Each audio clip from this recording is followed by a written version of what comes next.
Shalom, queridos. Hoje, 10 de julho de 2025. Eu espero que vocês estejam aí saboreando. Olha ali os meus pequeninos, esse ruidinho dos meus pequeninos, os dois ali. Então, o vídeo de hoje eu já começo com os dois participando. Não sei como a luz ficou melhor, bem, vai ser desse jeitinho. Eles hoje resolveram participar desde o início. Nós estamos fazendo meditações diárias em Provérbios e hoje, dia 10, nós leremos então 2 versículos do capítulo 10. Versículos 4 e 5 dizem assim: o que trabalha com mão remissa empobrece, mas a mão dos diligentes vem a enriquecer-se. Aquele que ajunta no verão é filho sábio, mas o que dorme na cega é filho que envergonha. Eu vou dizer 2 palavrinhas aqui que não são habituais do nosso cotidiano, então eu vou falar as duas, porque alguém pode não reconhecê-las. Uma é remissa e a outra é cega.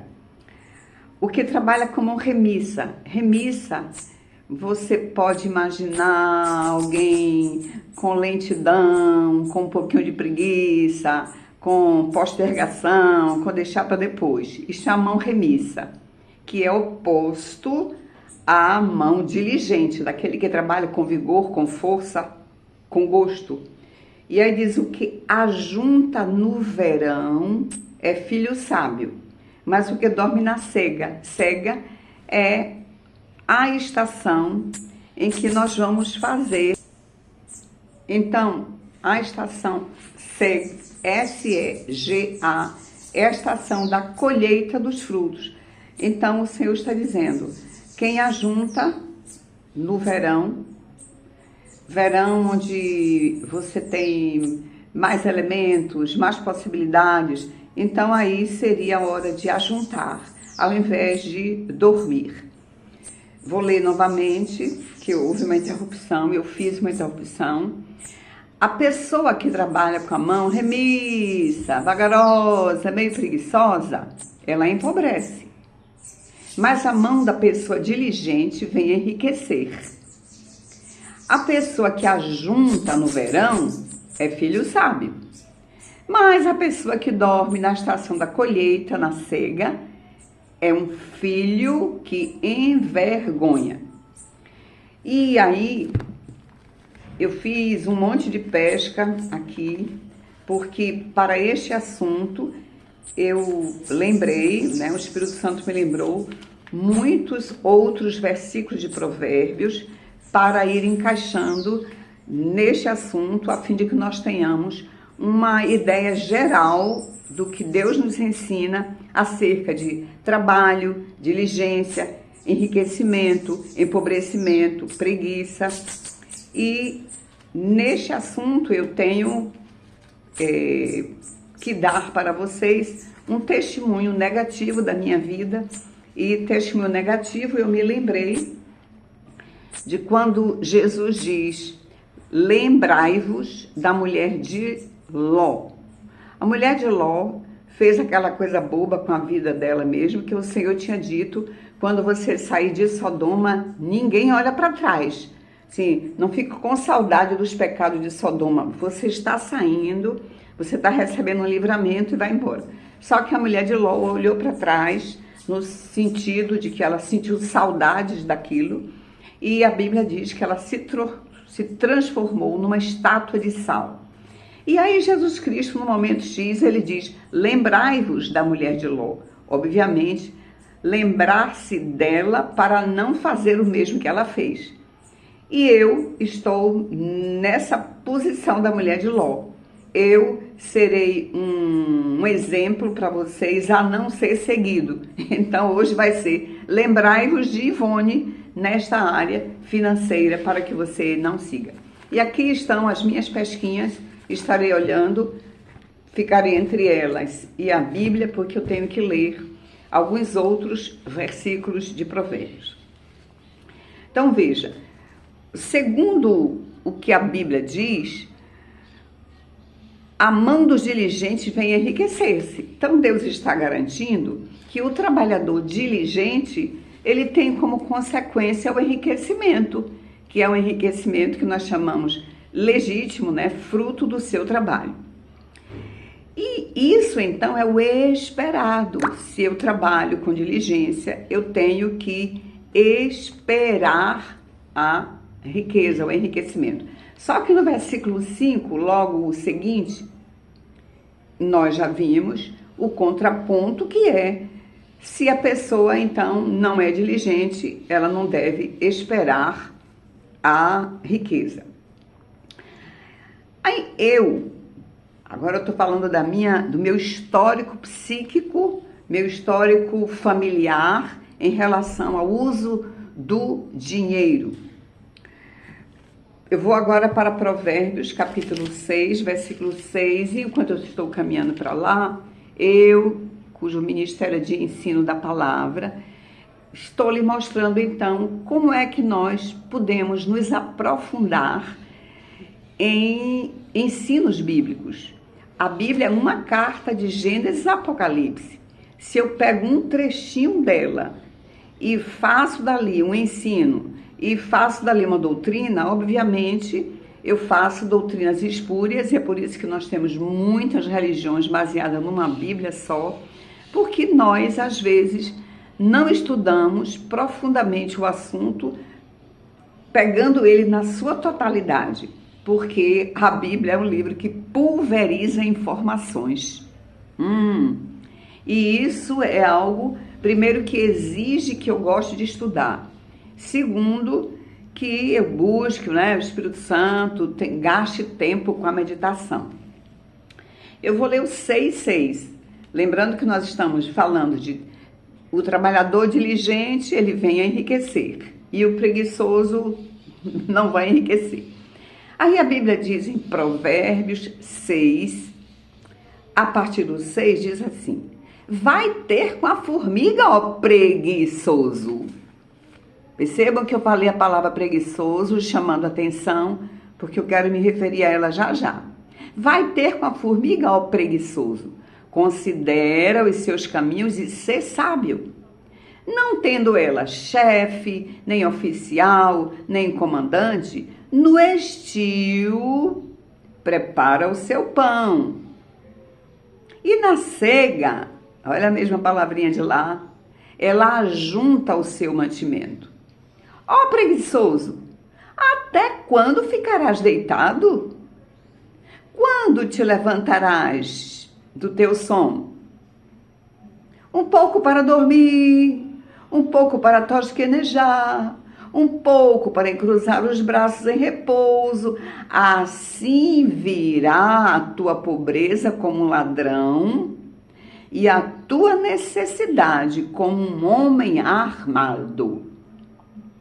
Queridos, nós estamos vendo aqui, e a Bíblia é muito rica, poderíamos falar muita coisa só do capítulo 6, Deus está falando da formiga, contrapondo a ação da formiga quando preguiçoso, e Deus vai dizer que pobreza vai ser fruto de uma atitude de dormir muito e tosquenejar, cruzar os braços, repousar muito, do preguiçoso. E aí nós vemos que pobreza tem muito a ver com não diligência. E pobreza tem a ver com algo que não é do coração de Deus. Deus não nos colocou no planeta para padecermos necessidade. Deus não nos colocou no planeta para não termos dinheiro para comprar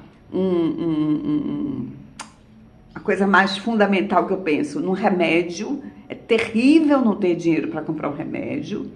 Deus não nos colocou no planeta para passarmos necessidades básicas. Deus não nos colocou no planeta para termos aviões. Deus não nos colocou no planeta para todos sermos milionários. Porém, a Bíblia diz que Deus isso é Deuteronômio, Deus é aquele que nos dá força para que nós adquiramos riquezas. Queria achar o Deuteronômio, eu não vou achar agora não. É Deuteronômio, e Deus diz, então, que Ele nos colocou no planeta para termos riquezas. Obviamente, ninguém escute a palavra riqueza como se fosse milionário, não é isso não. Eu queria achar assim o versículo, mas eu sei que é Deuteronômio, capítulo 8, eu quero achar,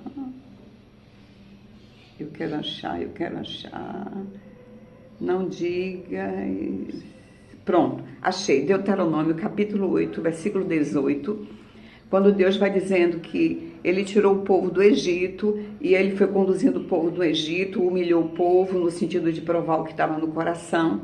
Aí Deus diz, não se esqueça dessas coisas.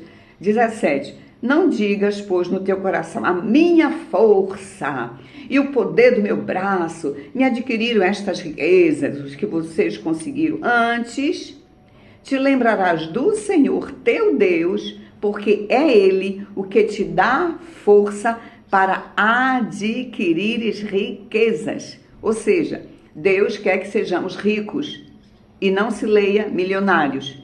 Deus quer que tenhamos a abastança suficiente para termos principalmente as nossas necessidades básicas todas supridas, sem precisar de lançar mão, de pedir, de empréstimo, daquela vida meio enrolada, que às vezes nós passamos por elas, mas se estivermos passando pela vida enrolada de empréstimos, lembremos que o Senhor deseja que saiamos do empréstimo e que tenhamos as riquezas para as quais Ele diz, eu dou força para vocês. Isso eu li em Deuteronômio 8:18. Aí voltando agora para o nosso provérbio, para a nossa formiga professora, formiga, professora de diligência, de trabalho, professora de enriquecimento. Aí, quando eu olhava este versículo, Provérbios 6, de 6 a 11, eu, sem riqueza, eu dizia, Senhor, eu não entendo, porque eu sou trabalhadora, eu sou diligente, eu não sou preguiçosa, por que é que eu não enriqueço? Por que é que eu ainda, às vezes, preciso de ajudas? Olha o meu passarinhozinho chegando. E aí, queridos, eu volto a dizer que a Bíblia é um livro profundo e eu a amo, a admiro muito por causa disso. Até que quando o Senhor me ajudou a ver com psicoterapia, com a própria palavra, então eu percebi que eu não via a formiga como ajuntadora, como poupadora, eu só via a formiga como trabalhadora. E por que eu não conseguia ver essa parte da formiga poupadora? E lembrando que o nosso versículo de hoje, do Provérbios 11, só para nós não perdermos o referencial, 10, eu li o 5, o que ajunta no verão, ajunta, poupa, estamos falando disso. E lá o versículo da formiga não diz apenas que ela trabalha. Aliás, lá nem usa o verbo trabalhar. Diz bater com a formiga ao preguiçoso. Claro que aí nós percebemos, nós inferimos que se está falando de formiga. Mandando o preguiçoso ir aprender com a formiga, nós estamos entendendo que a formiga é trabalhadora, mesmo o verbo trabalhar não saindo ali.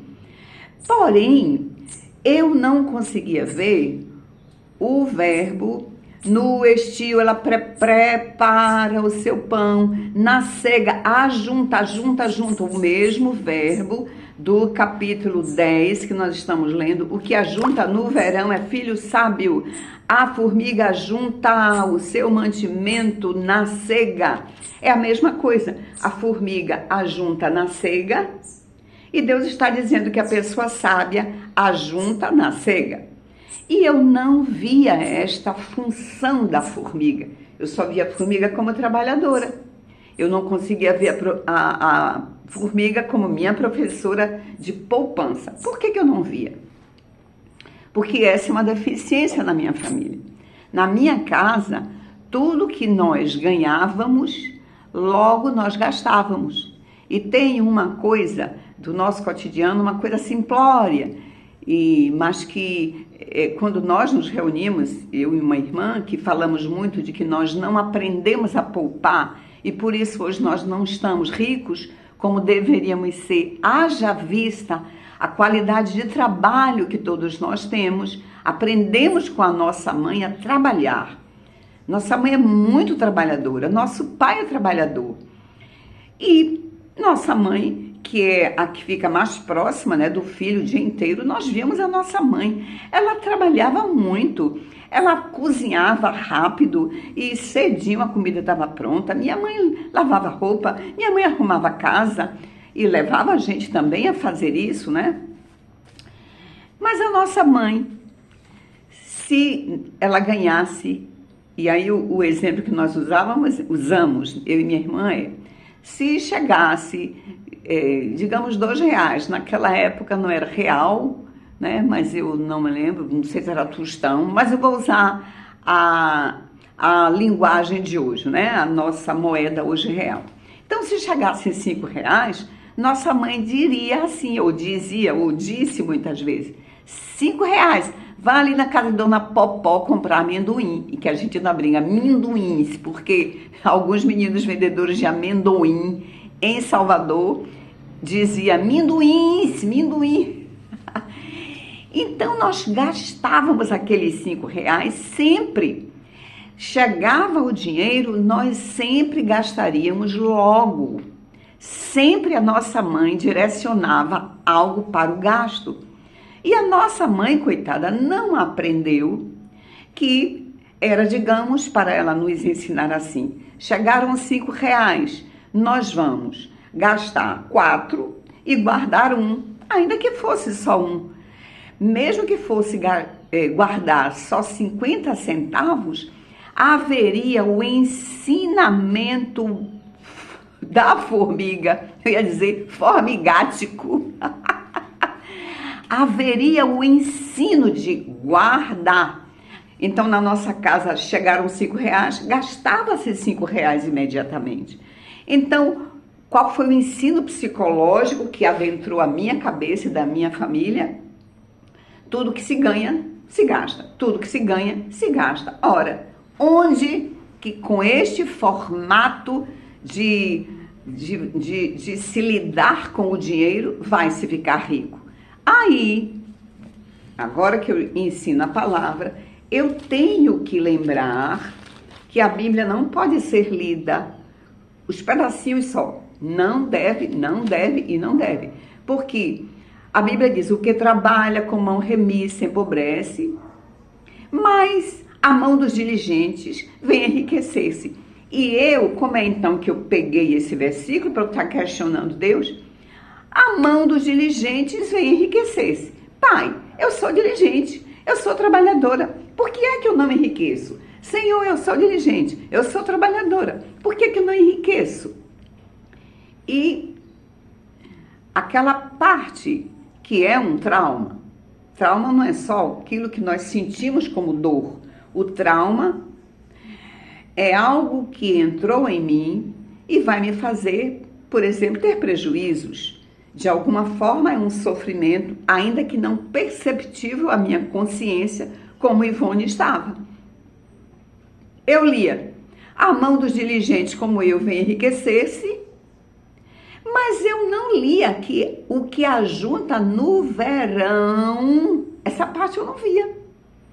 Então, o conselho de Deus não é apenas o versículo 4. Eu vou ter que juntar. A mão dos diligentes vem enriquecer-se, o que ajunta no verão é junto. Então, é o diligente, mas que ajunta. Trabalha, mas ajunta. Ganha, mas ajunta. Vai gastar sim, mas ajunta. E eu não tive o ensino de ajunta. Não tive. O meu ensino psicológico familiar era gastar, gastar, gastar.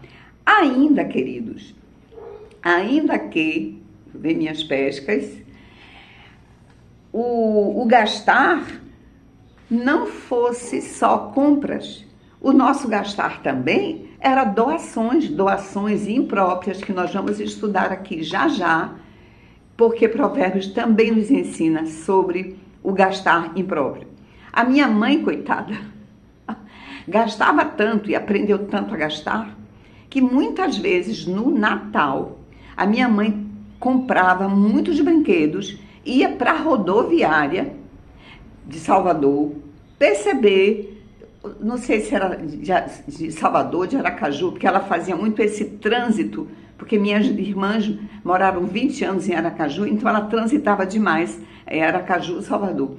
Então ela doava a crianças que ela visse no Natal ali sem brinquedinhos, ela doava esses brinquedos, então ela gastava do dinheiro dela impropriamente e então ela ia sempre ficando sem dinheiro. O dinheiro que entrava sempre gastava. E Ivone, que estava aluna de Dona Estelita, aprendia. Meu psiquismo ficou repleto de doar, ainda aqui, boas doações. E eu gastei muito do meu dinheiro doando.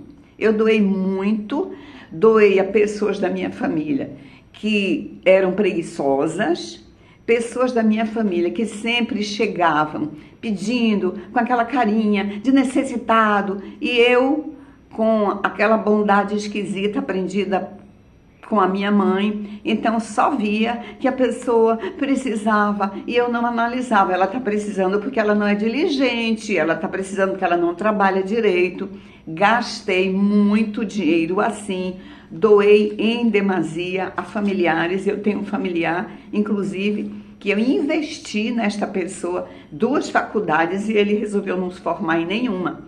Então eu investi, a primeira faculdade que essa pessoa quis fazer foi arquitetura. Na época, ainda não existia computador. Eu me lembro que eu comprei uma mesa enorme, que os estudantes de arquitetura usavam uma mesa com... Eu nem me lembro direito como eram os detalhes, mas era uma mesa extra que eu pus na minha sala para esse irmão estudar a arquitetura dele.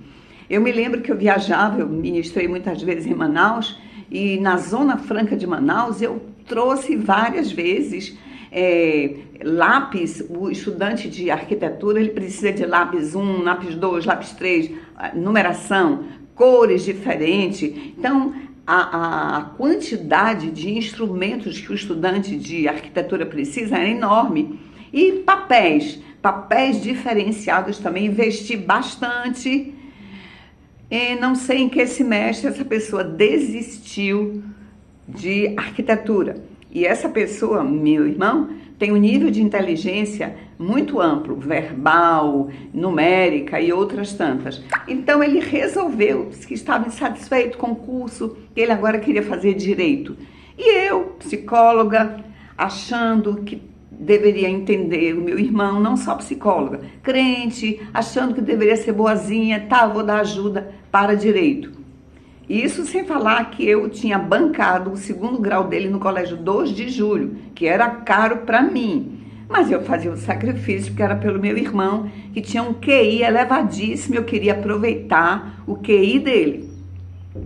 Vamos agora para direito. Direito é um curso também que tem livros caros. E meu irmão foi para direito, ajudei o meu irmão a fazer direito. E ele, para quem está chegando agora, sempre que eu levantar o meu dedinho é para você olhar o meu passarinho, que ele entra toda hora para brincar de beber água, e nós aí aproveitamos e obedecemos a Jesus passarinhando, olhar para as aves do céu. Ele saiu, daqui a pouco ele volta. Então meu irmão decidiu que ele também não queria fazer direito. E aí ele resolveu fazer uma 3ª faculdade, que ele não concluiu também, e na 3ª eu já não dei nenhuma ajuda. Porém, este meu irmão, que terminou não fazendo faculdade nenhuma, e hoje se encontra numa condição financeira horrorosa, vez por outra, irmãs minhas querem que eu o ajude, e fica pedindo a minha ajuda. Só que agora eu aprendi coisas que eu estarei falando sobre Provérbios. E lembrem-se que lembrai-vos da Ivone, para não fazer como ela fez. Primeiro, sendo aluna da professora Formiga só numa parte, Ivone só trabalhava. Ivone não foi aluna da professora Formiga, ajuntando, não foi. Por que Ivone não foi aluna da professora Formiga? Porque mamãe era uma professora de gastar, gastar, gastar. Mamãe era uma trabalhadora, mas mamãe era uma gastadora. E Ivone copiou o modelo da mamãe, trabalhadora e gastadora.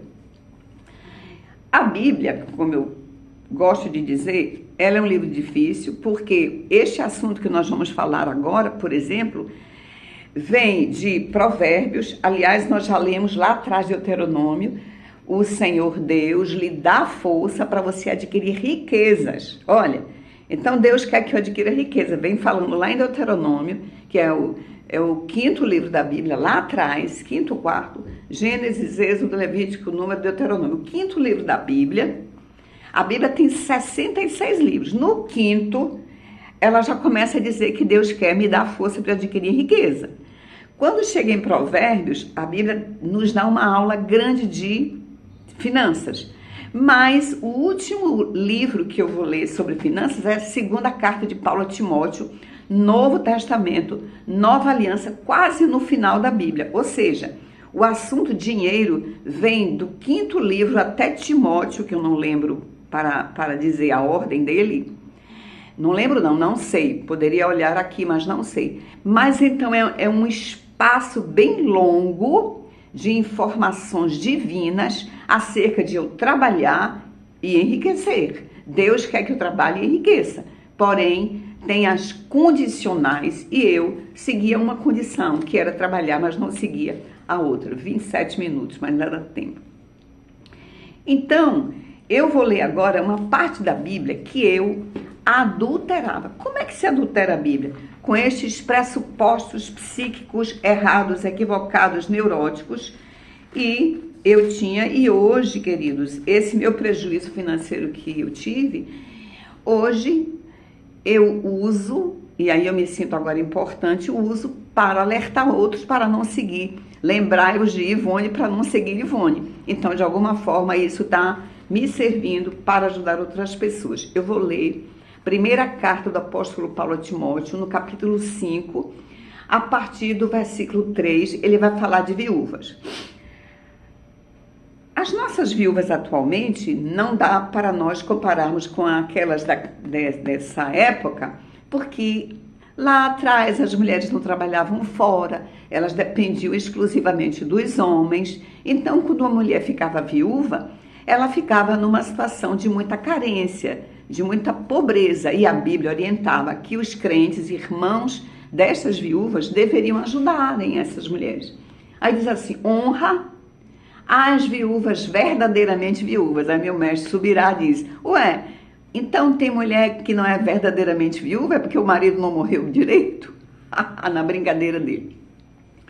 Mas o que é uma viúva verdadeiramente viúva? Aquela que não tem ninguém para ajudá-la.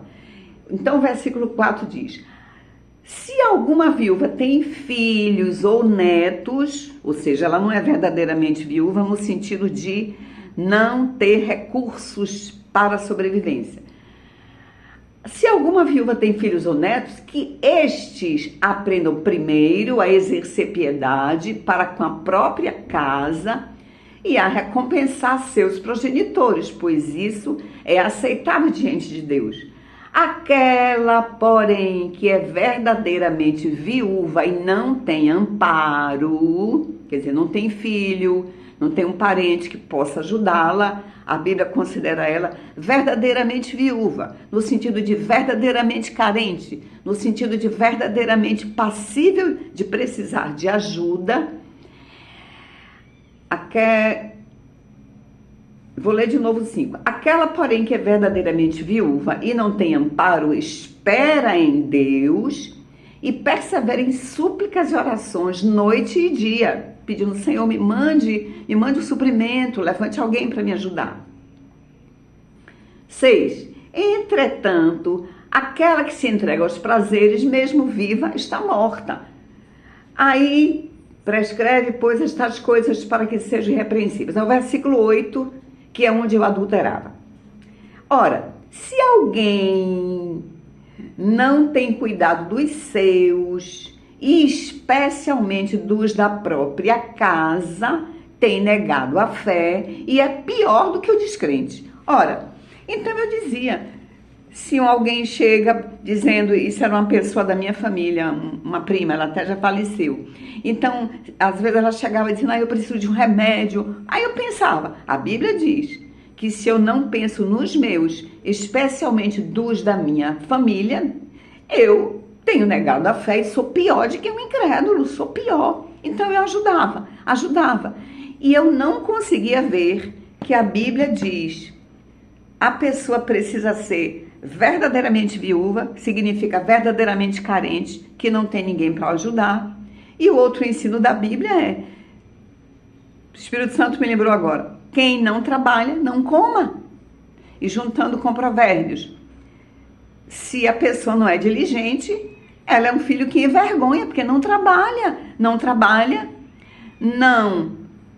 traz para si, pela força do seu suor, os recursos, vai ficar pedindo. E naquela época eu ainda estava mobilizada pelo trauma, pelo ensino errado de você pegou o dinheiro, você gasta, ainda mais se for para ajudar alguém. E este alguém, nós não avaliávamos se era alguém preguiçoso, se era alguém não diligente, que a Bíblia diz, esse você não deve ajudar. Mas aí eu aprendi errado e aí eu continuava nessa ajuda. Então hoje que eu aprendi, hoje, graças a Deus, já tem alguns poucos anos.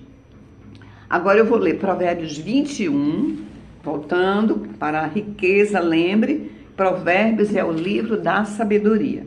Capítulo 21, a parte C do versículo 26, 21, 26 diz assim, o justo, e eu sou justa, justificada por Jesus, o justo dá.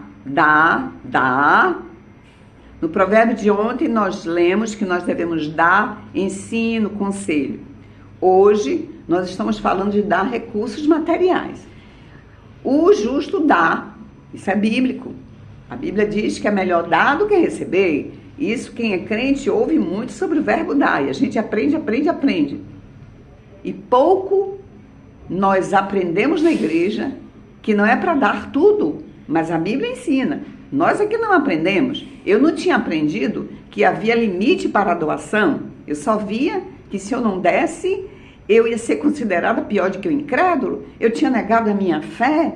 Mas a Bíblia, esse livro riquíssimo, precisa que nós estudemos, meditemos, porque ela é ampla no seu ensino. O justo dá e nada retém. Olha, nada retém. Então, como é que eu entendi aí, maculada pelas minhas questões psíquicas familiares? Se eu tenho esta Bíblia e este celular, e a Bíblia diz o justo dá e nada retém, então eu vou dar esta Bíblia e vou dar este celular. E eu não vou reter nem a Bíblia, nem o celular. Por quê? Porque a Bíblia está dizendo que o justo dá e nada retém. Só que a Bíblia é uma carta, eu vou ter que estudar mais e mais. No próprio livro de Provérbios, ela vai explicar que nada é este que a Bíblia diz para eu não reter. Eu vou agora para Provérbios, capítulo 11. Então, olha, 11. O provérbio de hoje, o provérbio de 11, o provérbio de amanhã, desculpem. O de hoje é que quem trabalha diligentemente enriquece. Aí o provérbio de amanhã, que é Provérbios 11, eu vou ler 24 a 25, diz assim, a quem dá liberalmente. Então eu estou aqui com o celular, esse que eu pensei em dar tudo.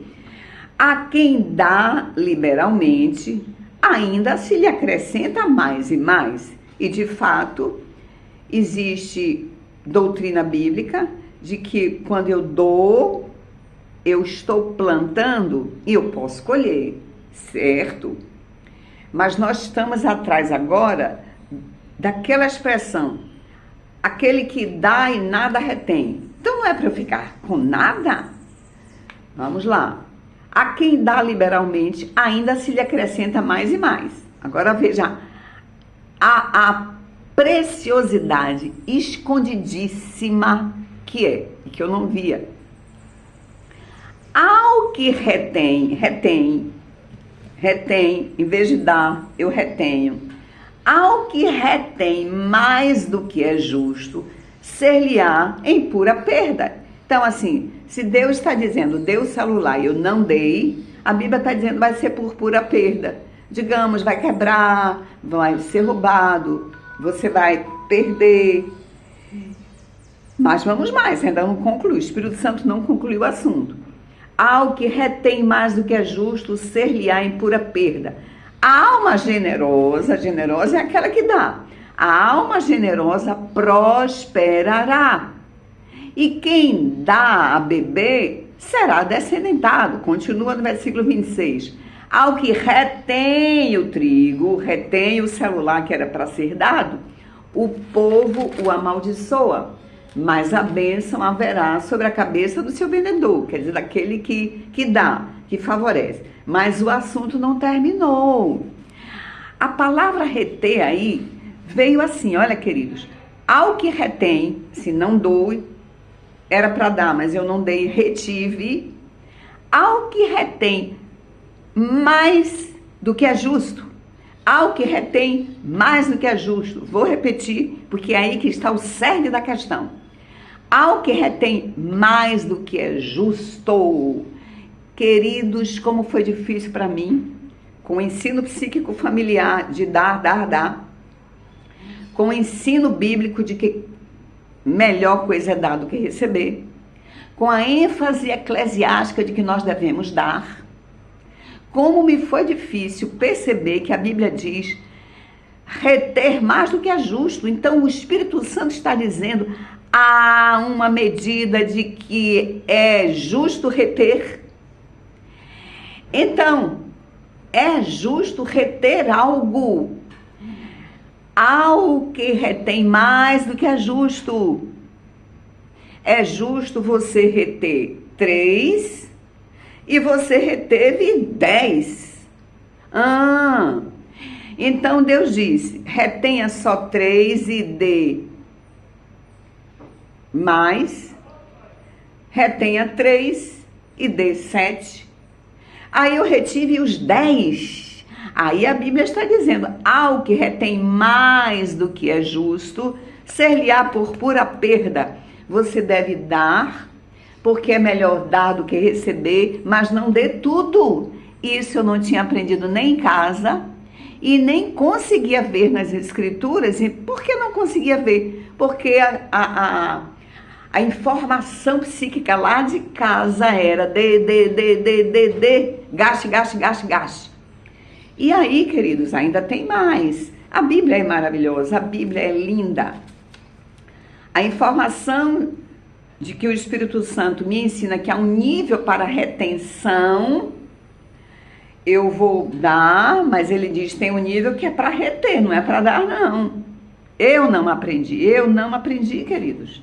Não, isso ficou escondidinho. Agora veja, eu digo que essa palavra, ao que retém mais do que é justo, precisa de um escafandrista para cavar e estar vendo, principalmente se não teve o ensino lá de trás, uma família onde se ensine assim, querido, você ganhou 10, você vai gastar somente 2 e vai guardar 8. Olha que ensino maravilhoso, que é um ensino bíblico. Você tira 10% para o Senhor e você tira 10% para guardar. Isso a gente pode falar em outro dia, que já estou no 39º minuto. Isto é ensinado lá em José, quando ele ensinou o faraó que 1/5, que é 20%, deveria ser guardado. Ou seja, 20%, 10 eu dou para Deus e 10 eu guardo para mim. Aonde que eu faria isso? Onde eu aprendi isso? Em lugar algum, mas é bíblico. Então, Vamos lá, o escafandrista, me parece que esse vai ser o meu último versículo. Provérbios, olha como Provérbios é lindo e profundo, livro da sabedoria. Provérbios 22, versículo 9. O generoso que vai dar? O generoso dá, né? O generoso será abençoado porque dá. Mas não vamos parar por aí, o versículo não parou por aí, a informação divina não parou no dar, a informação divina não está dizendo você vai dar tudo. Olha para isso, agora aula de português, queridos, para nós entendermos a completude do ensino de Deus sobre doar e reter. O generoso será abençoado porque dá do seu pão ao pobre. Olha, dá do é a contração da preposição de com o artigo o. Do é de mais o. Olha, sabe como é que Ivone, que aprendeu errado sobre gastar dinheiro, lia esse versículo psiquicamente? Lia assim: o generoso será abençoado porque dá o seu pão ao pobre. Então eu pegava o pão e dava ao pobre, dava todo o pão ao pobre. A Bíblia diz: o generoso dá uma parte apenas. Queridos, só agora eu aprendi que eu não era para ter dado tanto pão que eu dei. Não era para ter dado. Era para dar partes do pão. E que partes do pão? Sou eu que vou dizer. Deus não está dizendo você vai dar uma parte, 6 partes, 20 partes, não. A Bíblia está dizendo, eu quero que você doe, mas eu quero que você retenha. Eu quero que você doe uma parte, a primeira parte que você vai doar é o dízimo.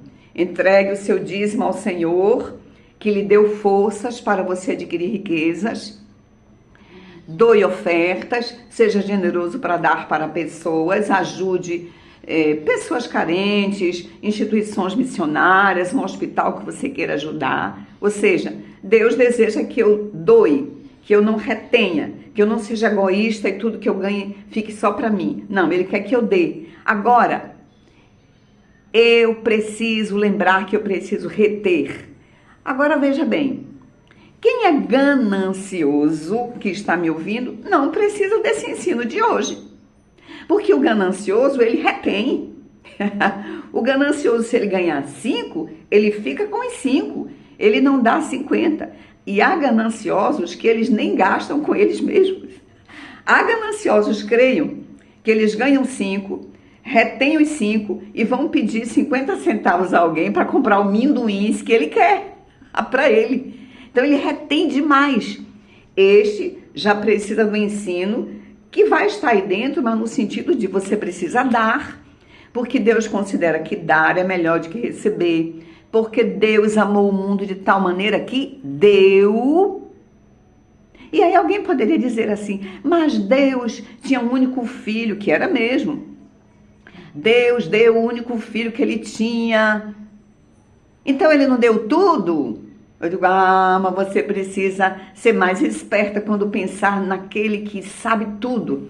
A Bíblia diz aí, o mesmo versículo, porque Deus amou o mundo de tal maneira que deu o seu Filho unigênito para que todo aquele que nele crê não pereça, mas tenha vida eterna.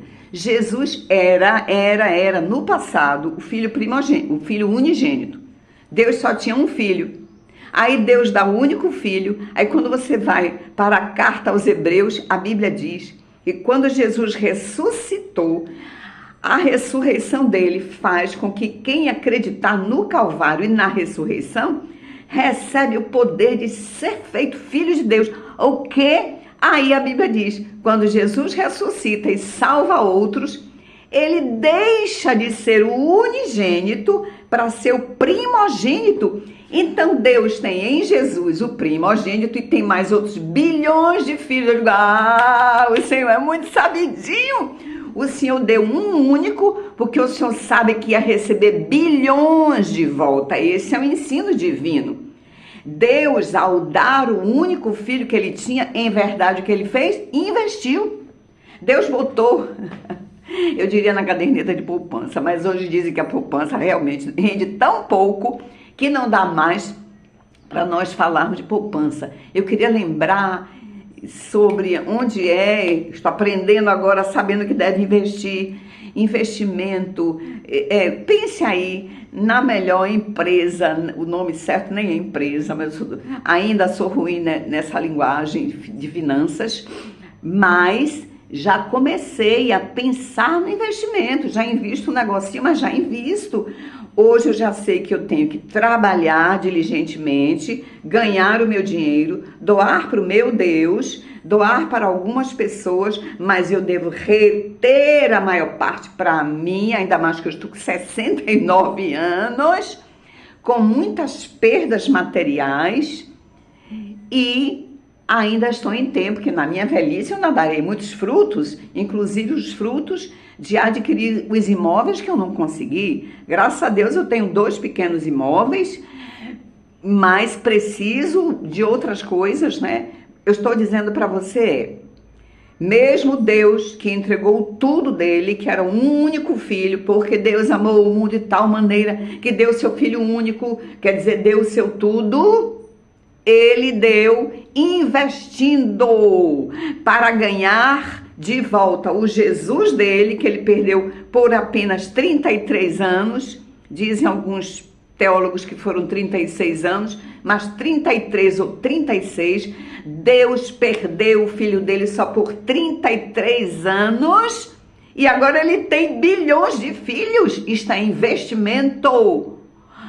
E aí, queridos, eu espero que o Espírito Santo de Deus, que me tirou daquela situação horrorosa, onde eu ganhava e dava um jeito de botar para fora, e eu quero dizer para você, não era assim, compra sapato, que mulher gosta de sapato, compra sapato, não era isso não, compra sapato e doa, e não avalia se estas pessoas a quem eu estava doando, de fato, deveriam ser agentes do meu sacrifício, doei, as pessoas abusaram do meu suor, e Deus não tem a menor culpa de hoje eu ainda precisar de bens. Deus não tem a menor culpa. Ele me deu trabalho, ele me deu profissão, ele me deu força para adquirir riqueza. Eu adquiria a riqueza e deixava as riquezas escaparem pelos meus dedos, doando,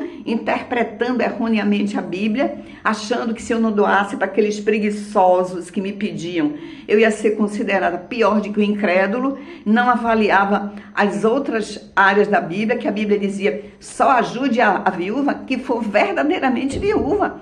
Se a pessoa tem quem ajude, não ajude ela não. Só ajude